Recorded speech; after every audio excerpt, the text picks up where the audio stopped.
한국 배는 너무 비싸네요. 중국은 30%나 깎아준다는데 우리가 굳이 당신들을 써야 할 이유가 있습니까? No! 여러분, 여기 책상 위에 현금 23조 원이 쌓여 있다고 상상해 보세요. 전 세계 모든 나라가 이 돈 뭉치를 가져가려고 난리가 났는데 갑자기 카타르의 장관이 우리 한국 사람들에게 아주 차갑게 말합니다. 한국 배는 너무 비싸네요. 중국은 30%나 깎아준다는데 우리가 굳이 당신들을 써야 할 이유가 있습니까? 결국 한국은 단칼에 잘려 나갔습니다. 100척의 배, 무려 20조 원이 넘는 세계 최대의 프로젝트에서 말이죠. 당시 우리 조선소 사람들은 거의 빌다시피 했습니다. 다른 주문 다 제쳐두고 자리 비워놓을 테니 제발 기회만 달라고요. 하지만 카타르의 대답은 싸늘했습니다. 비즈니스는 비즈니스라며 결국 6조 원이나 더 싼 중국의 손을 잡았죠. 우리 기술자들은 눈물을 머금고 거제도로 돌아와야 했습니다. 그런데 말입니다. 딱 3년이 지난 지금 믿기지 않는 반전이 벌어졌습니다. 6조 원 아끼겠다고 큰소리 치던 카타르가 지금 20조 원을 허공에 날리고 우리 조선소 앞에 줄을 서 있습니다. 제발 우리 배 좀 먼저 만들어주세요 라면서요. 더 통쾌한 건 우리의 대답입니다. 죄송한데 저희 2028년까지 예약이 꽉 차서요. 번호표 뽑고 4년만 기다리시겠어요? 6조 아끼려다 20조 원을 날려버린 카타르의 눈물겨운 실패담, 그리고 한국 조선업이 어떻게 전 세계를 무릎 꿇리고 기술 갑질을 하게 됐는지 그 짜릿한 내막을 지금 바로 공개합니다. 이 드라마틱한 역전승의 시작은 사실 가장 어둡고 추웠던 시절의 거제도에서 시작됩니다. 당시 거제도는 대한민국 경제의 심장이자 전 세계 조선업의 성지였습니다. 대우, 삼성, 현대 같은 거인들이 모여서 밤낮 없이 불을 밝혔고 동네 학원 선생님부터 식당 사장님까지 온 마을이 조선소의 박동에 맞춰 살아갔죠.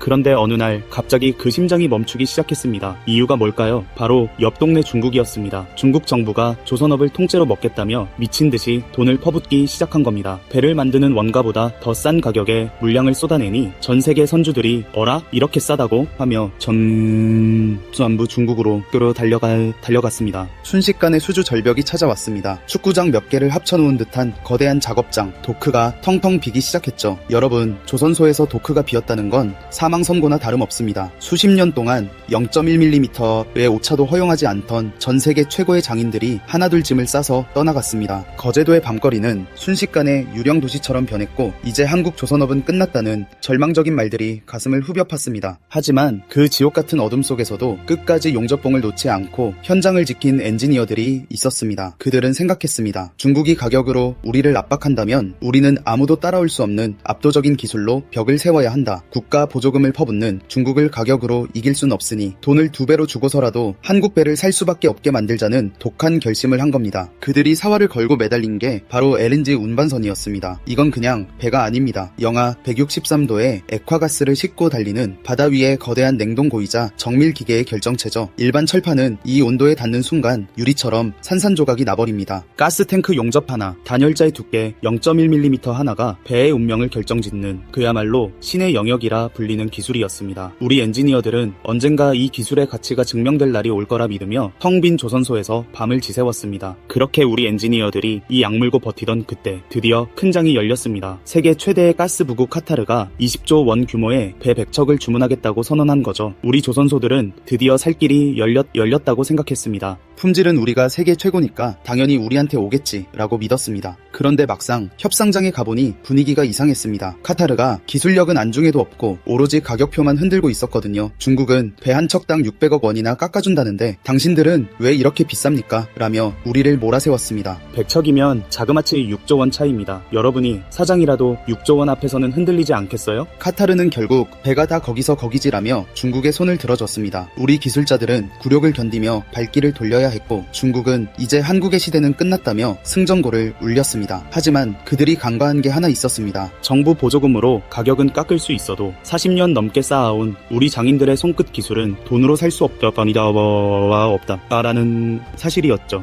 그리고 드디어 운명의 시간이 다가왔습니다. 2018년 중국이 만든 LNG 선 글래스톤호가 야심차게 첫 항해에 나섰습니다. 그런데 호주 한가운데서 갑자기 배의 심장인 엔진이 멈춰 서버렸습니다. 여러분, 바다 위에서 LNG 선이 멈춘다는 건 자동차가 서는 것과는 차원이 다릅니다. 영하 160 463도를 유지해야 하는 냉각 시스템이 꺼지면 탱크 안에 가스가 미친 듯이 팽창하기 시작합니다. 자칫하면 배 전체가 폭발할 수도 있는 절체절명의 상황이죠. 결국 폭발을 막으려고 수천억 원어치 가스를 하늘로 날려보냈습니다. 돈이 공중으로 증발한 겁니다. 이게 끝이 아니었습니다. 2023년에는 또 다른 배에서 선체가 얼어붙는 콜드스팟 현상이 발견됐습니다. 배가 안에서부터 얼어 터지고 있었던 거죠. 호주 정부는 경악했습니다. 이건 배가 아니라 움직이는 시한폭탄이다 라며 아예 항구 출입을 금지해버렸습니다. 똑같은 사고가 3번이나 반복되자 전 세계 선주들 사이에서 흉흉한 소문이 돌기 시작했습니다. 중국 배는 공짜로 줘도 못한다. 사고 한 번에 배 한 척 값이 날아간다는 말이 정설이 됐습니다. 6조 원 아끼려던 카타르가 수리비, 위약금, 가스 손실액까지 합쳐 20조 원을 날려버리는 역사적인 대참사가 벌어진 겁니다. 상황이 이쯤 되자 카타르는 그제야 깨달았습니다. 기술에는 꼼수가 없다는 사실을 말이죠. 결국 카타르 대표단은 3년 전 비싸다며 무시했던 한국조선소를 다시 찾아왔습니다. 이번에는 예전처럼 고자세가 아니었습니다. 제발 우리 배 좀 만들어주세요. 웃돈을 더 얹어서라도 40척을 추가로 주문하겠습니다. 라며 고개를 숙였습니다. 그런데 상황이 완전히 바뀌어 있었습니다. 3년 전에는 우리가 도크 비워둘 테니 제발 주문 좀 달라며 매달렸지만 지금은 정반대입니다. 죄송합니다만 지금 예약이 꽉 차서 자리가 이다 없습니다. 2028년 이후에나 가능할 것 같은데 그때 다시 오시겠어요? 라고 우리가 당당하게 말하게 된 겁니다. 이게 바로 기술력이 가진 무서운 힘입니다. 예전에는 선주가 갑이었지만 이제는 압도적인 기술을 가진 우리 조선소가 갑이 된 것이죠. 카타르는 이제 돈을 더 주겠다고 해도 순서를 기다려야 하는 처지가 되었습니다. 왜 이렇게까지 상황이 역전된 걸까요? 그건 바로 LNG선을 제대로 만들 수 있는 곳이 전 세계에서 사실상 대한민국 뿐이기 때문입니다. 중국은 못 믿겠고 일본은 이미 기술 경쟁에서 밀려난 지 오래입니다. 결국 전 세계 모든 길은 한국 조선소로 통하게 된 겁니다. 얼마나 대단한지 아시나요? 2025년 기준 전 세계에서 발주된 LNG선 16척 전부를 한국이 싹쓸이했습니다. 100% 독점, 중국은 0척이라는 굴욕적인 성적표를 받았죠. 가장 싼 것이 사실은 가장 비싼 대가를 치르게 한다는 것. 6조 원 아끼려다 20조 원을 날린 카타르의 눈물은 전 세계에 아주 강력한 경고가 되었습니다. 제대로 된 배를 갖고 싶다면 대한민국으로 가라. 2015년에 어두웠던 거제도는 이제 사라졌습니다. 우리 장인들의 손끝에서 탄생한 배들이 5대양 6대주를 누비며 대한민국의 자부심을 드높이고 있습니다. 눈앞의 작은 이득보다 본질적인 실력을 키우는 것이 결국 승리한다는 사실, 정말 가슴 웅장해지지 않습니까? 오늘 이야기가 흥미로우셨다면 대한민국 기술자들을 응원하는 마음으로 구독과 좋아요 부탁드립니다. 여러분의 응원이 우리 기술력을 세계 최고로 만드는 가장 큰 힘이 됩니다. 시청해주셔서 감사합니다.